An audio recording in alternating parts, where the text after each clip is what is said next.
હાલો મિત્રો, નમસ્કાર, જય માતાજી. કેમ ચાલે છે રત્નાકાકાર ભાઈઓ?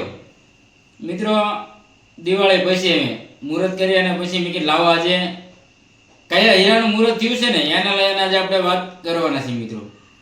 પણ થોડીક નાની ચર્ચા તમારી હારે બીજી પણ કરી લઉં કે આપણે હીરાવાળા ઘણા બધા કહેતા નુકસાની ગઈ. તો મિત્રો, નુકસાની ગઈ આપણે ગયા વર્ષમાં દિવાળી પહેલાના સમયની અંદર ગણવી. અને આ ખેતીવાળાને પણ મિત્રો નુકસાની ગઈ. તમે જોયું માવઠું આવ્યું, કપાસ પણ ઉગી ગયા અને બળી ગયા, અને મગફળી પણ બળી ગઈ. એટલે એવું ન હોય મિત્રો. ઘણી બધી મહેનત કરી હતી કપાની અંદર, ખુદ મેં પણ મહેનત કરી હતી, તો એ કપા આપણે ઉગી ગયા કપા પણ મિત્રો. એટલે એમાં પણ નુકસાની કરવાનો વારો આવ્યો. એટલે મિત્રો એવું ન હોય, જો કુદરતના હાથમાં હોય ને એ જ વસ્તુ આપણે મળવાની છે. એની જોડે હીરાની અંદર આપણે ઘણી મહેનત કરી મિત્રો, તો પણ ગયા વર્ષની અંદર આપણે નુકસાની ગઈ એની આપણે વાત કરી. હવે મિત્રો નવી વાત કરી લેવી નક્કી છે. પાછળ આપણે વાત કરીએ દિવાળી પહેલાં કે કયું વર્ષ કેવું ગયું અને કેવું રહ્યું આપણે. પણ મિત્રો નવા હીરાની અંદર જે દિવાળી પછી મિત્રો મુહૂર્તના 11ના દિવસે હું બોટાદ માર્કેટની અંદર ગયો, તો લગભગ હવે સીવીડી વાળાએ મુહૂર્ત કર્યા મિત્રો. અને રિયલની અંદર સિંગલની અંદર મિત્રો હલકા હીરાવાળાએ મુહૂર્ત કર્યા છે. જે 2500ની રેન્જ હોય ને એ લોકો 2-4 વ્યાપારી હતા, ઝાઝા નહીં. અને સીવીડી વાળા સિંગલની અંદર હોય, સિંગલ કટની અંદર જે બધા લેતા હતા અને એના વ્યાપારી આવ્યા હતા અને એના મુહૂર્ત પણ થયા છે. અને ડબલની અંદર પણ સીવીડી વાળા જ હતા, એના પણ ઝાઝા વ્યાપારી નહોતા આવ્યા મિત્રો. પણ બોટાદ માર્કેટ જે રહ્યું ને એની અંદર મિત્રો વધુભાઈ 80% આપણે સિંગલ કટના હીરા લે છે.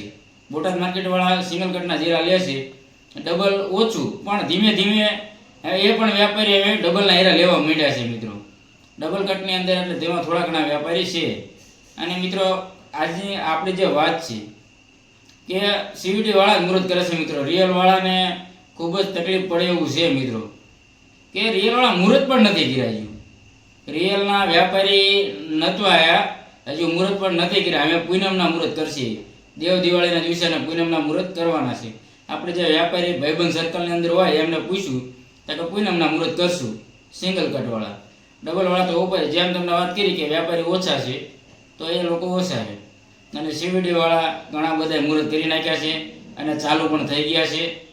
એટલે થોડું ઘણું તો સીવીડીમાં થોડું ધ્યાન દેજો, કારણ કે સીવીડી હીરા ચાલશે એવું લાગે છે.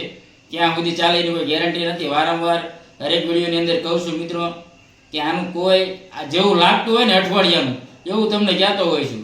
પછી પાછું અલગ લાગશે તો આપણે આવતા વીકમાં કે ગમે ત્યારે પાછો નવો વિડીયો બનાવશું, એની અંદર પાછું માહિતી આપતા રહીશું. પણ અત્યારે હાલની અંદર સીવીડી હીરાના મુહૂર્ત થયા છે. 11ના પાંચમના મુહૂર્ત નહોતા થયા મિત્રો, બધા 11ના મુહૂર્ત થયા છે. જે તુલસી 11 ગઈ આપણે, અને અમુક હજુ દેવ દિવાળી મુહૂર્ત થવાના છે. અને 50% 60% વ્યાપારી આવતા જાય છે. અને કારખાનાની અંદર પણ મિત્રો વાત કરીએ તો કારખાના પણ કંઈક એવા જ હાલે. બધાને જેમ માનો કે મજૂરીના બનાવતા હોય તો લોટ આવવા માંડે એમ બધા મુહૂર્ત કરતા જાય છે. બાકી બીજાએ મુહૂર્ત નથી કરાયું. એટલે ધીમે ધીમે આવી રીતના કંઈક શરૂઆત છે અને આવી રીતના કંઈક બધા ચાલુ કરે છે. તો મેં કે આપણા રત્ના કલાકાર ભાઈઓ સાથે વાત પણ કરી લઈએ. અને મિત્રો જ્યાં વર્ષની જેમ નુકસાની ન જાય તો એ માટે ધ્યાન રાખજો. અને મિત્રો કહું છું નો પોગણ થાય ને, ખુદ મારા પોગણ ન થતું તો મજૂરી નીરા બનાવું છું. વ્યાપારીના અને મજૂરી નીરા બનાવવા માંડવાનું, એટલે આપણે નુકસાની કરવાનો ન આવે. અને જો પછી સારું તમને એવું લાગતું હોય તો નાનું એવું સેમ્પલ લઈને બનાવાય. ઘરના નીરા બનાવતો પણ બહુ ટ્રાય ન મારતા, કારણ કે બહુ નુકસાની થાય મિત્રો. નુકસાની જાય એટલે એમાં ધ્યાન રાખવાની. મજૂરીના બનાવી તો કોઈ વાંધો નહીં, એમાં તો આપણને ખબર જ હોય કે ભાઈ આપણને રૂપિયો કે 2 રૂપિયા કે 3 રૂપિયા જે મળવાના એ મળવાના જ છે. એટલે તો મારું માનો તો એવી રીતનું ધ્યાન રાખજો, એટલે આપણે વાંધો ન આવે. ને હીરાવાળા એ ઘણા બધાને ઘણી બધી તકલીફો છે મિત્રો. તો દિવાળી પછીની શરૂઆત થઈ જાય, મુહૂર્ત થઈ ગયા છે અને આવી રીતની કંઈક માર્કેટની હાલત છે એ પણ મેં વાત કરી લઈએ. હવે મિત્રો તમે જો જાણવા માગતા હોય તો આપણે ધરમસિંહ ડાયમંડ ચેનલની અંદર નવા આવ્યા હોય તમે આ વિડીયોને જોઈ તો ચેનલને સબસ્ક્રાઈબ કરી વાળજો, એટલે અવારનવાર તમને માહિતી દેતો રહું. કંઈક એવું જાણવા જેવું હોય ત્યારે માહિતી દેતો રહું છું. હવે પછી મિત્રો ફરી મળીશું આપણે નવા વિડીયોમાં. બધાને ધરમસિંહભાઈના રામ રામ અને જય માતાજી.